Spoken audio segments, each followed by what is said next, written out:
agenda. 9,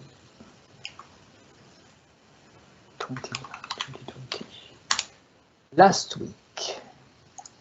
week we didn't have a demo from Dino, but we had a demo from Ferenc, and the demo was about tenants management,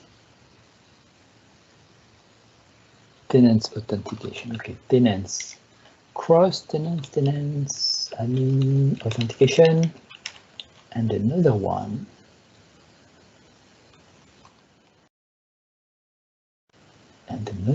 two modules. One, it was about having a configurable list of tenant hosts that you can't use. Oh, I see.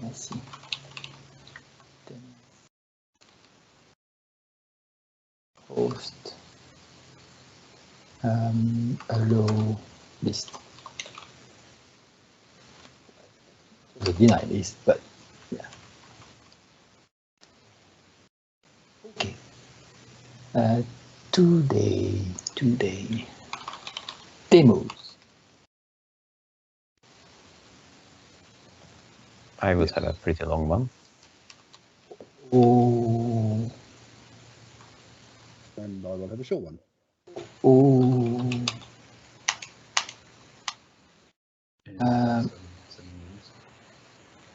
Oh.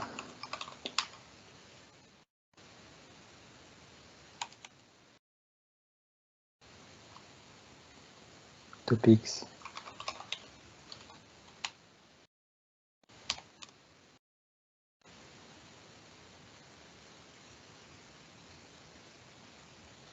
Let's see.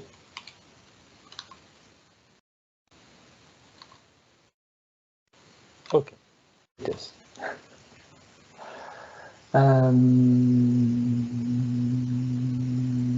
Status. Good. Alias versioning shouldn't remove any text. Yeah, I think that was because of the numbering. If you have a conflicting alias, the number creation was wrong. So I think that's what it's fixing here. It was a PR winner. Antoine updated to 5010, which has, I assume, security fixes. I pushed something, a bug fix, but it will be on 5011. So sad. Azure.Storage.Blobs update. Cypress update. Where is Jean-Philippe? We haven't seen him in a while. Fixed default Serilog paths for case-sensitive file system, and there is another one after, so that is better. That is better. And then Serilog path. Not this one. Interesting.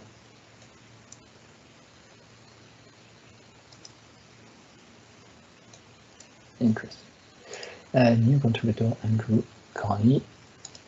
Ensuring DisplayText value of a clone item is set before calling CreateAsync, because CreateAsync, we saw that it will use the title of the type instead of the one in DisplayText. When you clone stuff, at least it shows as is in the audit trail. GraphQL fix.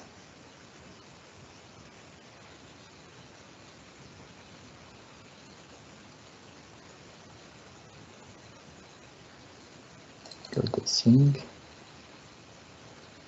Yeah, that is wrong.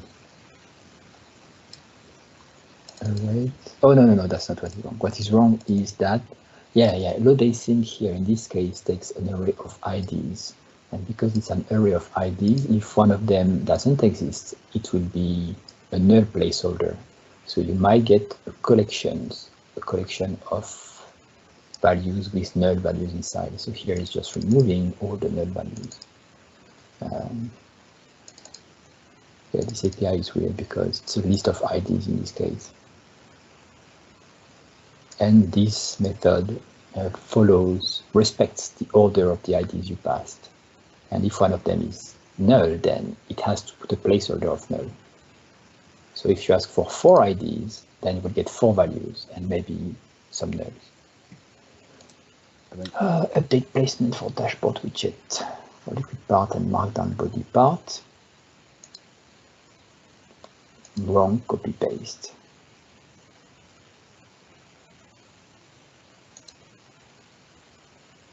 So now it's fixed. Fix TMP file name conflict. Yes, the file name for temporary file was wrong and could have some conflicts if you run it multiple times.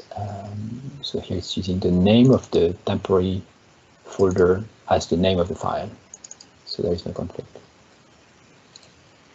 Contributor. Fix your ISO, MimeKit update. Here's update and this change, which is not breaking, but is adding a success async to the notifications. There is still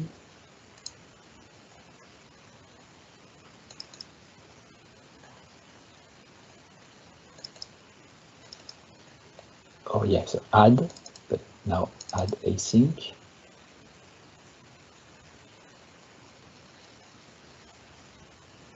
Which is calling add by default.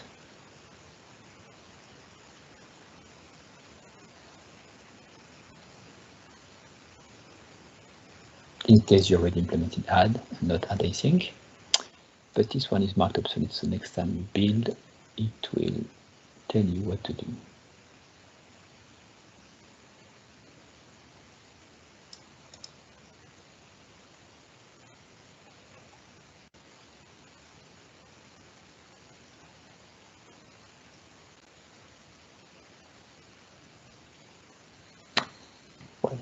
Still need a rebuild, but it will work. Okay, questions, comments? Who's next?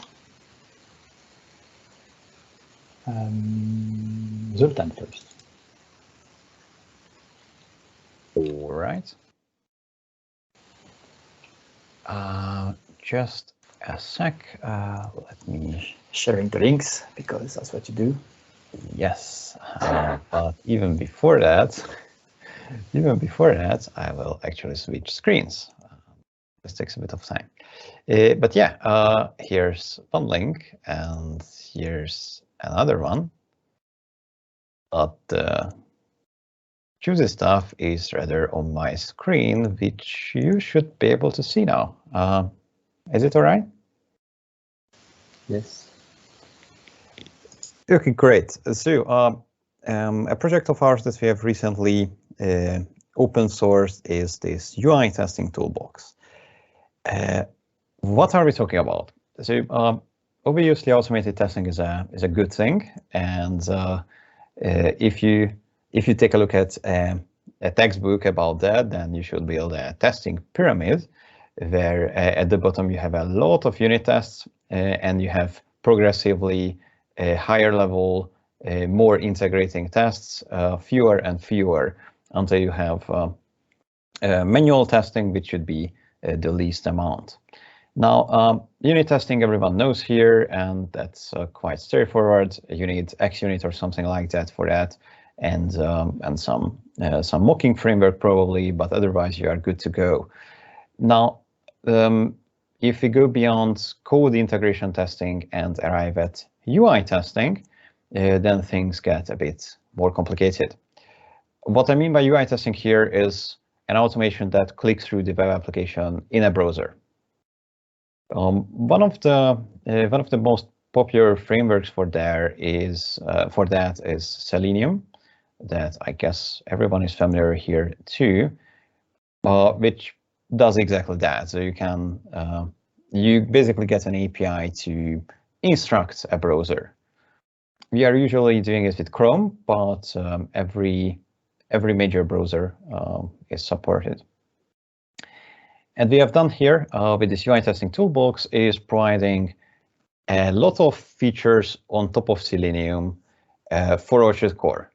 So basically allowing you to UI test an Orchard application in a safe and parallelized way, providing a lot of helpers, a lot of higher level APIs, allowing you to test your application with SQLite, with SQL Server, with local media storage or Azure.Blob storage. And apart from all the basic explicit assertions that you write in your tests, a couple of things can be automatically checked as well. For example, the HTML markup can be automatically checked for validity as well. The browser log is checked, so if you have any JavaScript exceptions, the test will fail. The Orchard logs are also checked, so if you have any exceptions on the server side, then the test will fail. Accessibility rules, so web accessibility rules, web accessibility compliance, as far as the automatically checked rules can go, can also be checked. There are a lot of stuff there, and you basically have to instruct the browser to click to your application, but a lot of automatic checks are provided out of the box. Oh yeah, and you can also send emails with a local SMTP server automatically as well. So how it works is also demonstrated in an example project, which is part of this this open source Orchard core extensions Orchard solution of ours, which you can clone, and you will see something like this. And here in the test folder, we also have some unit test samples for the training demo module, but the point of my current demo is the UI testing toolbox here. Now, how you use it is demonstrated in the samples project. There's a bit of setup here that you have to do, but of course, the most interesting part are the tests themselves. And let me actually run one first. If you go to Test Explorer, these tests will show up as tests as usual. So actually, the testing framework we used for the test classes themselves is still XUnit, but they are not unit tests. And for example, let's take a look at a test that checks the login feature of the site. Now, of course, the login is built into Orchard, so we are testing Orchard itself, but this is just a sample. And as you can see, it starts with the setup. It actually uses a recipe specifically for testing. And then first it takes a snapshot of the site that was set up, and then it starts the actual test, which, as you can see, well, it was quite quick, but probably you noticed that it went to the login screen, it filled out the login screen, logged in, which succeeded, and then it actually also checked whether you are logged in with the proper user. How this looks in the code is like this. You need to have a test class, and this is a theory as in XUnit, but basically this is just a test method in which you instruct the browser to do things like go to the login screen, fill out the username field with the default username we use, which is admin, fill out the password field with the default password, which is password, submit the form, and then check whether the actually logged in user's name is the username we supplied. So of course, super simple, but this is made super simple, or well, not super simple, but quite simple by the framework functionality we have here.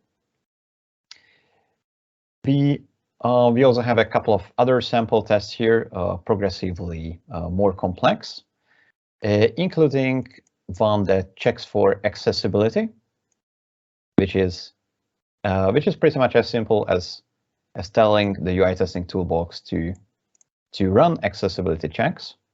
And also you can configure what kind of rules to check against. This is used using a library called X, which can be configured in quite a nice way.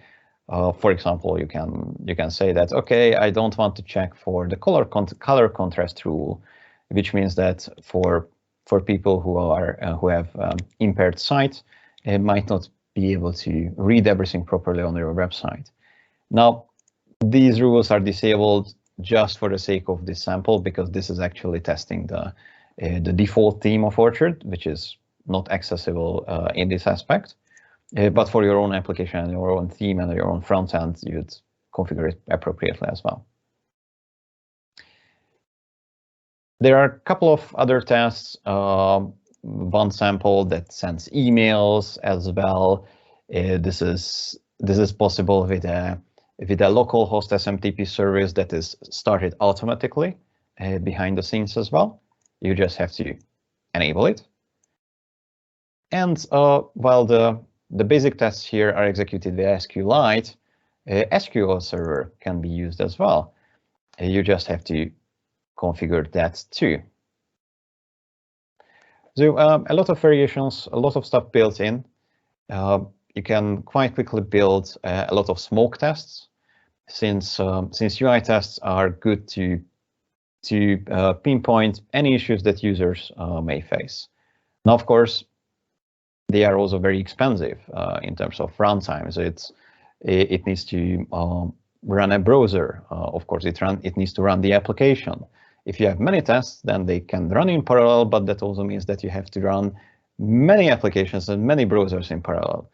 The UI tests have their place at quite on the top of that testing pyramid. You shouldn't test everything with UI tests. You need to have sufficient amount of lower level tests as well, of course.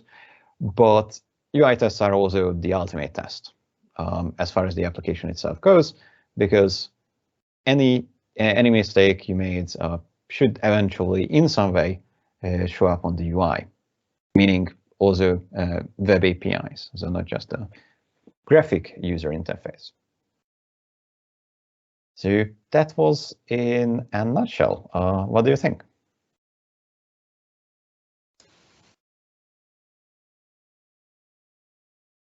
So what's the difference with what we implemented in Orchard? Yeah, the Cypress tests. Cypress takes a bit different approach than Selenium. So Selenium vs Cypress is the big difference. The end goal is the same, but with Selenium you are driving a browser. With Cypress you are running a piece of JavaScript within the browser. So you are still pretty much clicking through the UI of the application, but it's running from within the browser. There can be differences in the behavior there, and then there are a lot of other differences as well. What matters the most for me is that you can write such Selenium tests in C#. So Cypress, as of now, doesn't have a .NET adapter, so you need to write your tests in JavaScript. I think in the end it's the same technique to click the link. Cypress and Selenium, they use the Chrome protocol. I don't think so. That was also the reason why Cypress didn't support just Chrome for quite a long time. It's quite different technically, but from a user's perspective, like who writes the tests, I think the most important difference is what languages you can use. What about Playwright? I don't know that, sir. I don't know. It's made by Microsoft, and it has C# extensions also, and it supports all the browsers.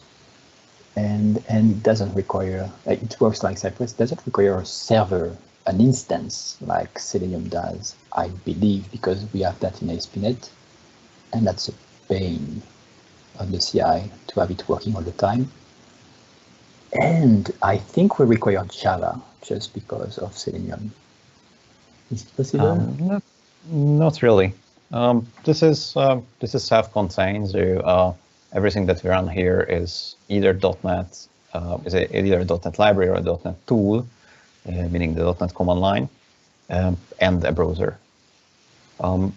You do need a server, meaning a web server where the application runs in any case, since this needs the application to be run. This is not just testing specific classes, but it needs the whole. It needs a web server and it needs the application to run behind it. Since we are talking about ASP.NET Core, the whole thing runs via the .NET command line. No, I'm talking about Selenium requiring what they call an instance. I agree that yes, we need the web server to do that, but there is also something called Selenium instance that has to start, and if it fails to start, we can't run the benchmark. So that's weird that I don't see that here. Your logs are hidden, but yeah, that's something that fails for us on the CI on ASP.NET sometimes. Yeah, I'm not sure. I'm not sure what you mean. We don't really have to start anything else here. Probably you mean it's also kind of a server when the browser is driven. So how this browser driving actually works is that Selenium calls APIs, web APIs on the browser. That might fail, but that's the browser itself. Okay. Does it do screenshot testing? Yes, and comparison. That not well, not our library and not Selenium itself, but you can use plugins to do that. But speaking of which, of course, these tests should be executed in some kind of CI environment, some kind of DevOps environment, and how this happens here in TeamCity, for example, also contains a couple of features. TeamCity, well, it's just a DevOps system, and we see the UI testing builds here with 10 tests, since those are in the sample. And if a test fails, we can see it like this here. Since UI tests are still XUnit tests, they can be executed anywhere where .NET test works, for example. And here it shows up how a test looks like, how a failing test looks like. Since we have TeamCity integration, you will also see a screenshot where the test failed. This test just failed on asserting a string here, so the screenshot doesn't show anything obviously wrong. It was actually the test that was wrong. And you can quickly go to some debug info as well, including the output of the test execution, where you can see where and why it exactly failed.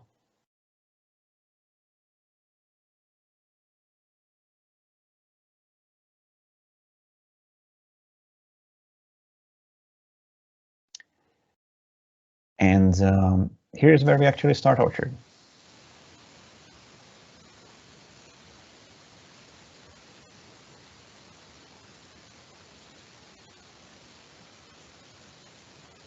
Looks cool, but I wonder why I had this idea that we require Java to run Selenium. That's interesting. Selenium has historically been Java-based. It's been a long time since I used it. But the last C# stuff that I did with it was wrapping the Java version, so underneath of it still runs Java, but that was years ago, so it may well have changed. Could be this kind of what they call the Selenium instance or node that is written in Java and that you need Java to run it, but in your case, so then what you're showing doesn't have a node like this, so we don't need Java. So I'm confused now. I don't really know what you could be talking about. We definitely don't need Java here. This is .NET and Chrome. I would ask my colleagues why we use Java then on the build system for the end-to-end testing. that uses Selenium. I'm like, yeah. Some of them have migrated to Playwright, which has also C# bindings and supports multiple browsers. We used to use Puppeteer before Cypress, and then Jean-Philippe migrated it to Cypress because it was faster and also had recordings and everything. So it's working. We do write the test in JavaScript, so doing it in C# looks better for sure. And also integrated in Visual Studio. That's nice. So I will investigate. Looks cool. Thanks. I think it is. By the way, yeah. Sorry? What is Atata? Atata is one of the open source projects we utilize here. It's also a framework in itself built on Selenium. It's quite cool, and the developer knows a lot about testing. We have worked together too. You can use Atata to write tests with a pattern called page class. So here when we are doing testing, we pretty much define individual instructions that the browser then follows, which is just, well, commands after each other. Now, if you are creating page classes, we also have a small example of that here. Then it looks something like this. You represent the whole page, like the setup page in this case, with a class where the properties are the different HTML elements that you can interact with. And then you are not sending individual commands. Well, you are still sending individual commands to the browser, but you are not writing individual commands like click here, fill out, but rather you do something like, yeah, language.set or sitename.set on an object. And this is provided by Atata. Cool. Is it multi-platform? Does it work everywhere without setup? Yes. You need the .NET SDK for the .NET command line, and you need Chrome or one of the other supported browsers, but otherwise it's cross-platform. Do you need Chrome to be installed on the system? Yeah. Would it work with GitHub Actions? I don't know. It does work with Azure DevOps because their agents have Chrome specifically for this. I don't know about the GitHub Actions. So the Azure agents Chrome install is actually an issue for the ASP.NET repo, because when it gets updated, like sometimes, then the tests break because the WebDriver that is pointed by Selenium is not compatible with the Chrome. It says, oh no, I require yes, and that breaks the test. Yeah, that's quite a pain, and we did that as well in the beginning. But there's this cool library called WebDriver Manager.net, which takes care of that for you. So pretty much it will use the appropriate WebDriver for the Chrome instance you are using. So Chrome can just auto update as it wants to. Your test will continue to work. Yeah, but this is Asdo, and I'm not sure it's not using Asdo, but on GitHub Actions, that's interesting to know if that works. Cool. Yep. Thank you. Nobody has any questions?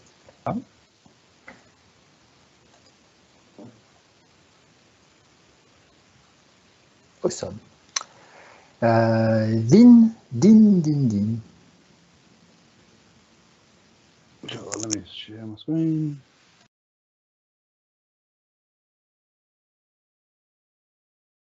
Let me know when you see that. We can. Excellent. So we looked at this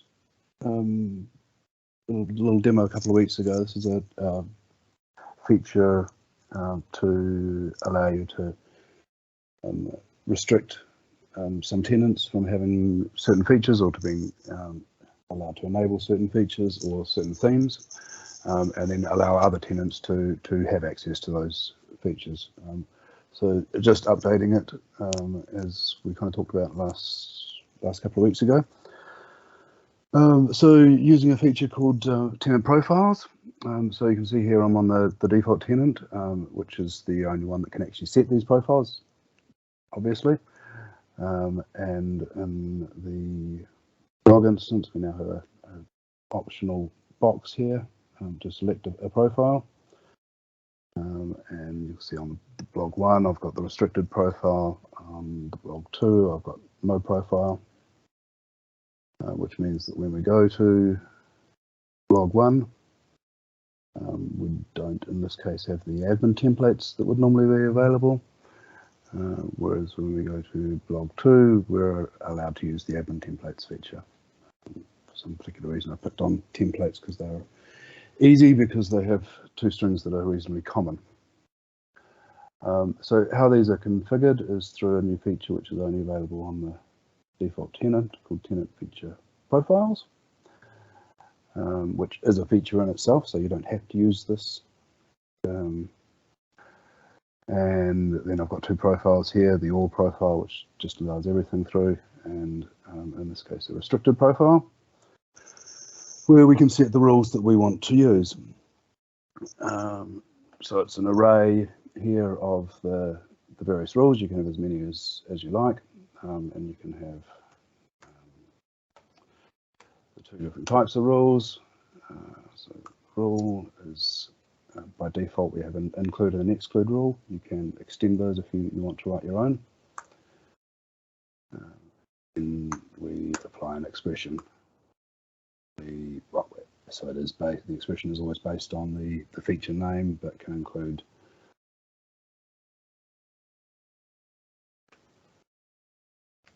stars and also, so it's a simple pattern match. Rule system there, and we can then save that. And with any luck, if I refresh this page on the second blog, we'll probably have overridden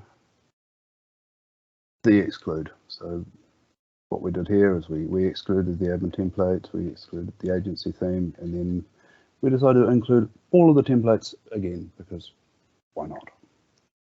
And that's now back available. So that's the short version of the demo.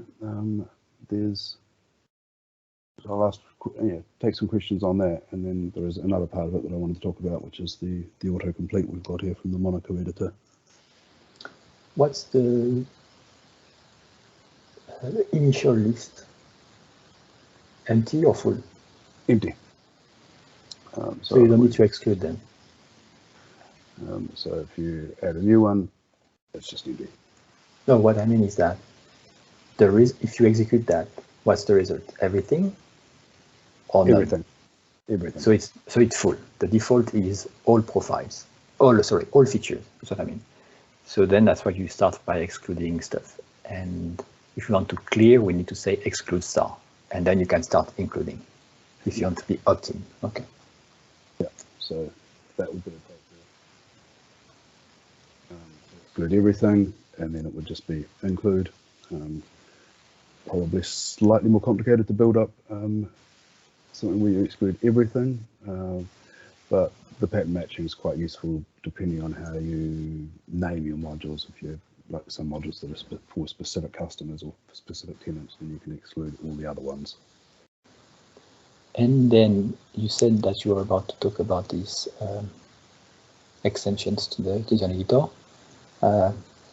Was it harder to implement what you're about to show, or to have a list of add, and 2 colons, exclude expression, rule expression, with a drop down and a string? I'm going to go with yes and no. It was much easier to implement the Monaco editor here, but what I've added to this one as well, just because I wanted to experiment with it, is a JSON schema, which I can show in the browser here.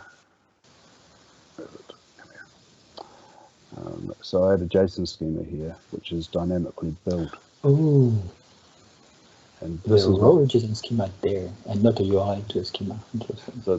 So it's not a URL at this particular point because it's just thrown in via a data attribute. But it's what gives you the whole options here.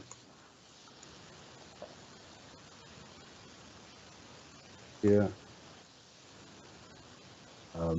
Just by defining that this here, for example, is an enum, but actually technically in the code it's not an enum, it's some options that you can register to if you want to register your own rules. So this could be quite an interesting way to, and I experimented with it because I used NJSON schema to build it up. Quite an interesting way to build up a set of schemas for our recipes and for content items, so that we could actually have functionality like this inside the workflow editors and recipe step editors and other places that we kind of use JSON.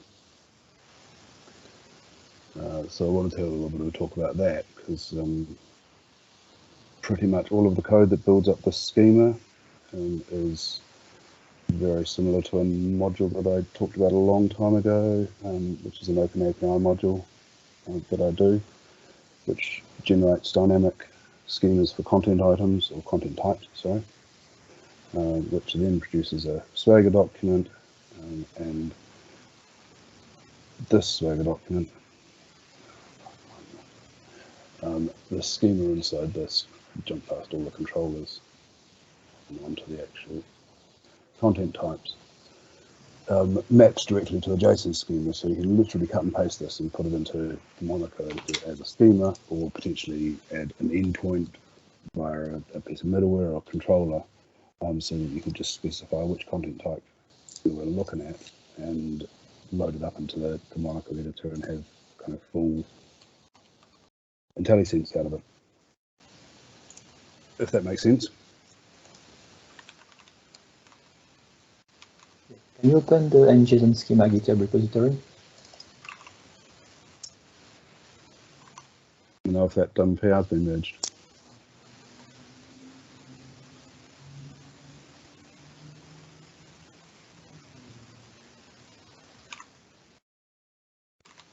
Pull request 1346.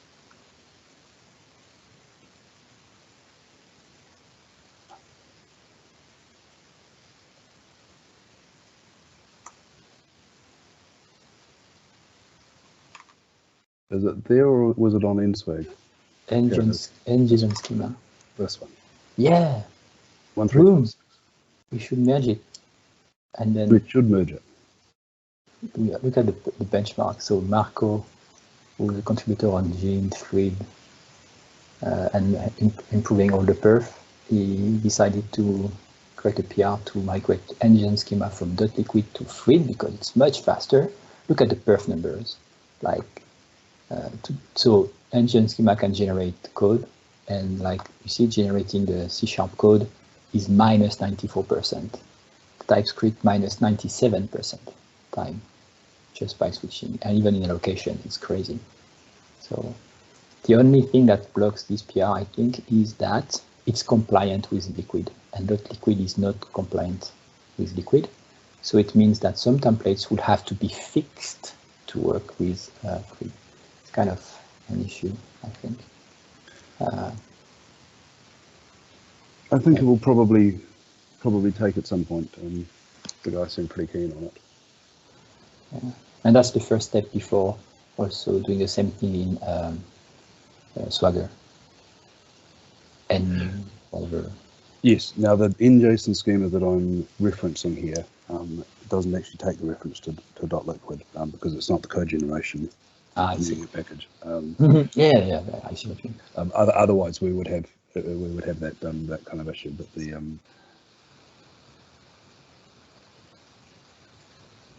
this particular package, they're split into varieties of packages, which is good. Just has the Newtonsoft reference and the motion for the reflection. Still using Newtonsoft, interesting. Yeah. Okay. Which is good for us because we're still using Newtonsoft. Mm-hmm. I started using the document object model, the JSON document object model of the system text JSON yesterday actually. It's read-only, but I think it's also right on .NET 6. I haven't checked, but I asked David and he said yes last time I asked, so but we can at least read with the JObject of system text JSON now in .NET 5. That's interesting. Just different topic. Okay, good. Anything else? So are you happy with the reference to NJC schema if I do that for this? Because we get localization and the rules, and it's just convenient to do it. What happens if you create a tenant from or via the API? Will it use the none profile? So on the API calls, you can specify a profile if you want to, or you can leave it empty, and empty is none. Okay, great. And the workflow features the same. Yeah. So we need to go one step further, and I will give you some module ID thing. Can you open VS Code?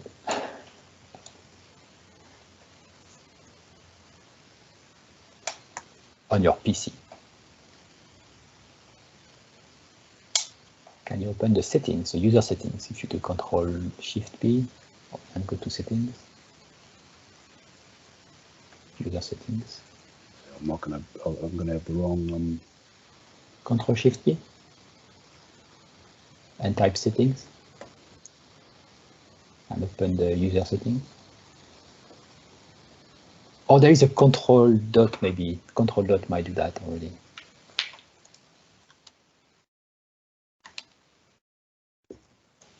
Control T. What is doing that? I'm only going to remember the Mac shortcuts at this point in the game. So that's not what I want to see. Which settings did you actually want to see? I want to see the settings. I always get to this screen by mistake, and now I can't get it. So because I usually do. Yeah, this one. Good. I don't know how you got that, but that's good. So you see the sections on the left, and you see the editors on the right. Mm-hmm. Everything you see here is a JSON document. Yeah, it's one JSON document, but based on the schema, it's able to render the UI. And even the lists.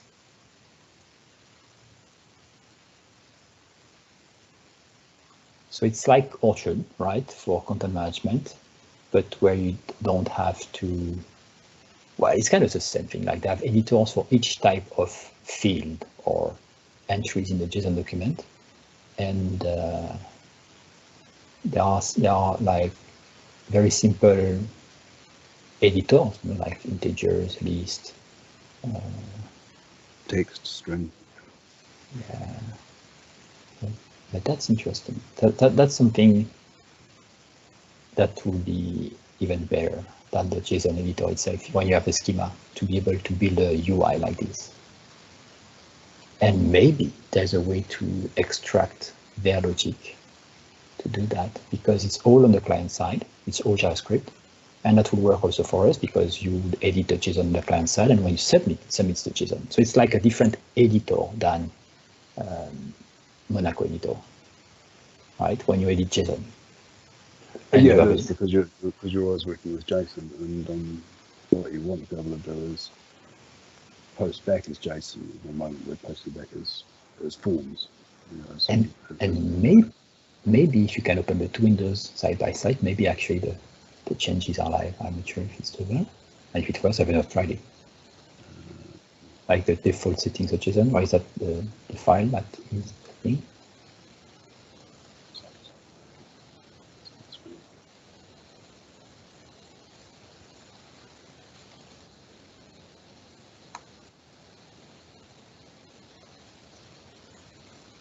So let's run accessible.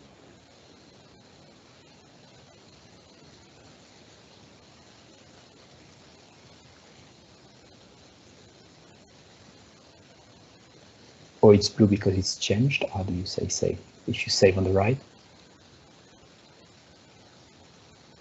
how do you say? Control S? Oh, I would have thought it just saved, to be honest. But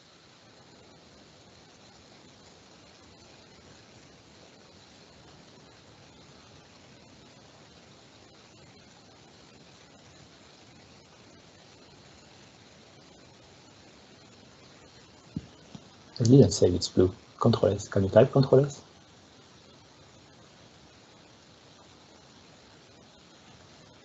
no, it's not doing it. At the bottom, maybe? How do you save that? I normally just edit the JSON. That's weird, but how?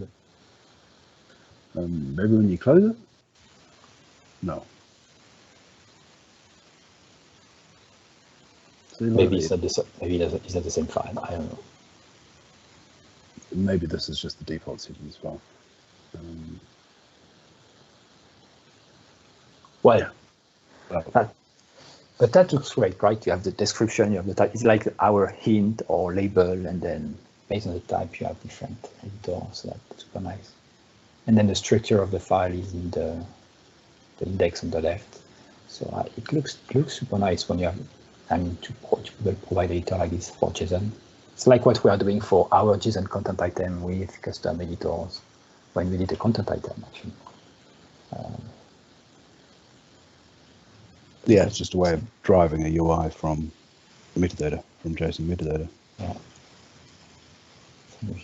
So that's interesting. That's something that would be great for our JSON documents. Some could say, yeah, let's do that for everything.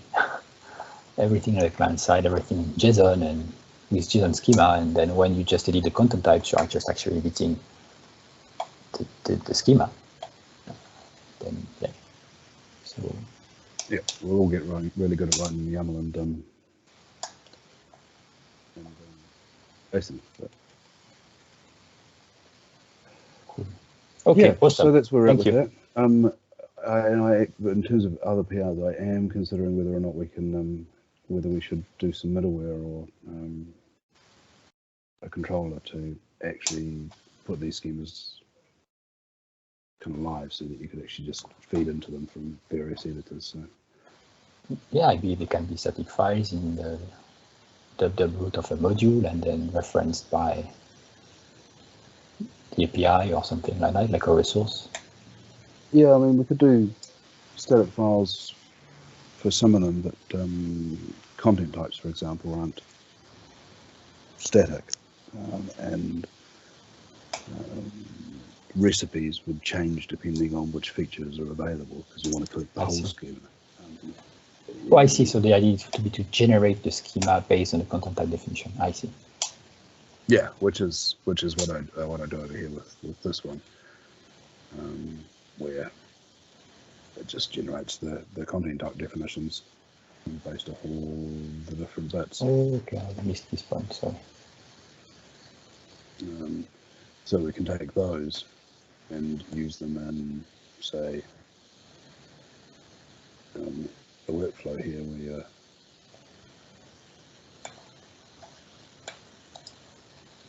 wanting to do one of the created content events or any of the other kind of content events, where you want to know the shape of the schema. So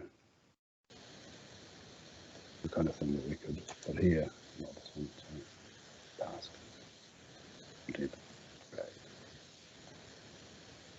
so you could actually have autocomplete here, where you're actually seeing what parts are available on this particular, menu content type or blog content type, blog post content type.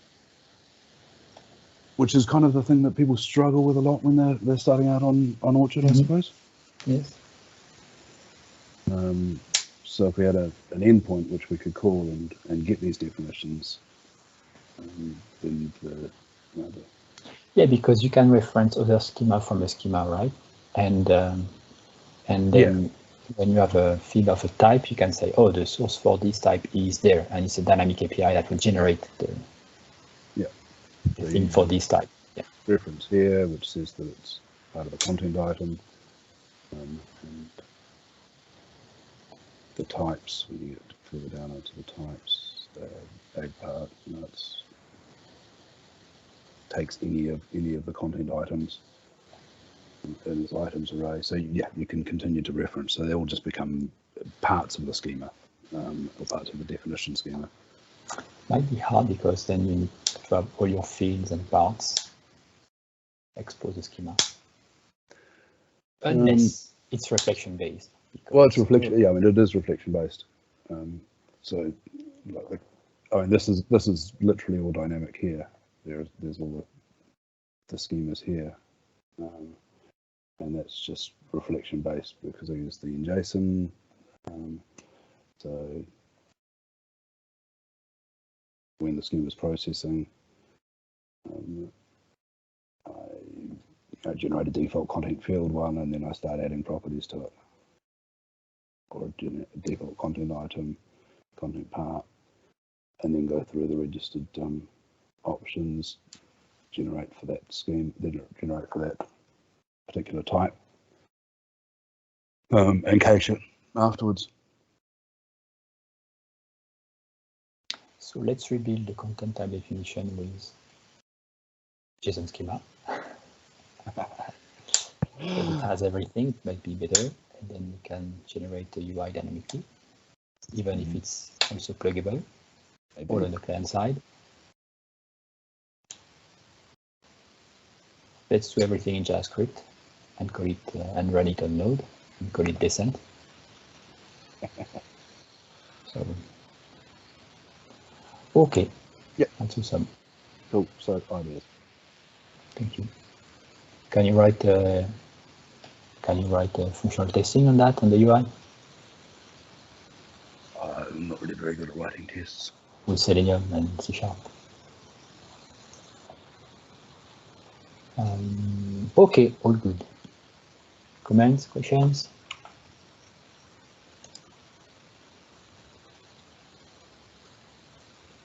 Okay.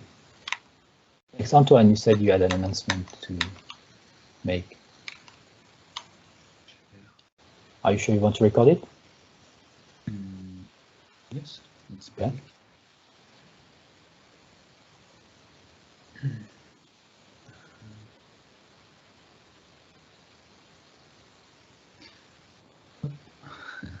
I didn't see anything. Can you go slower? Sorry, what?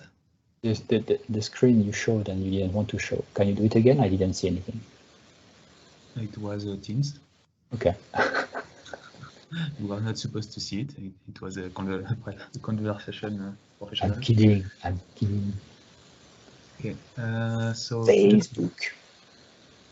Just a reminder that we have an Hardcore page on Facebook, so you can follow it.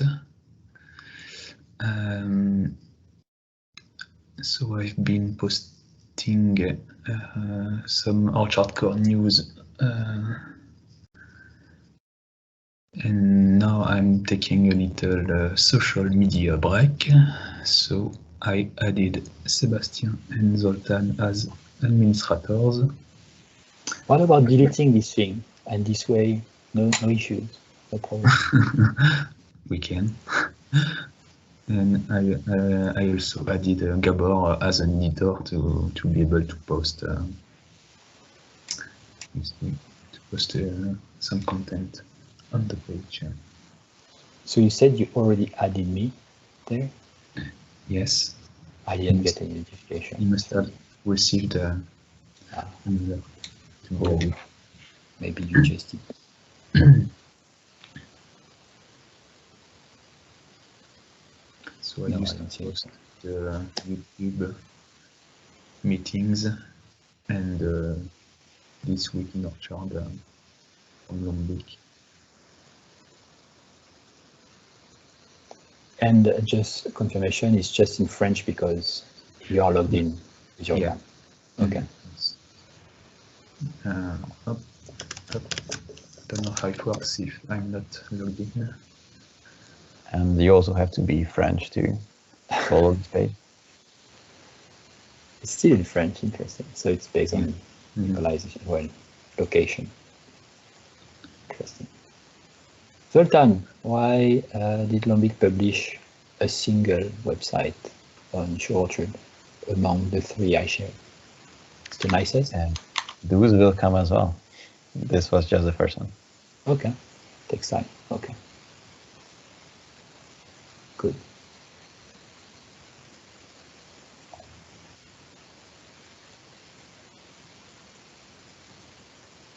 Awesome.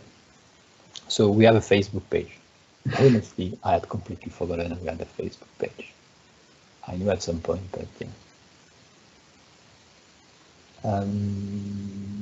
Good questions, comments?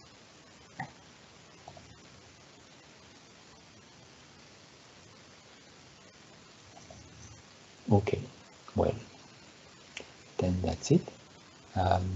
Thanks everyone. Thanks for the demos and announcements and topics to talk about. See you on Thursday for the triage, and next Tuesday with a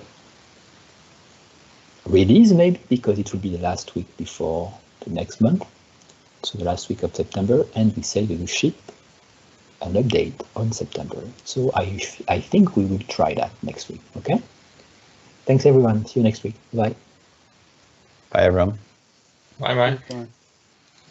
Thank you.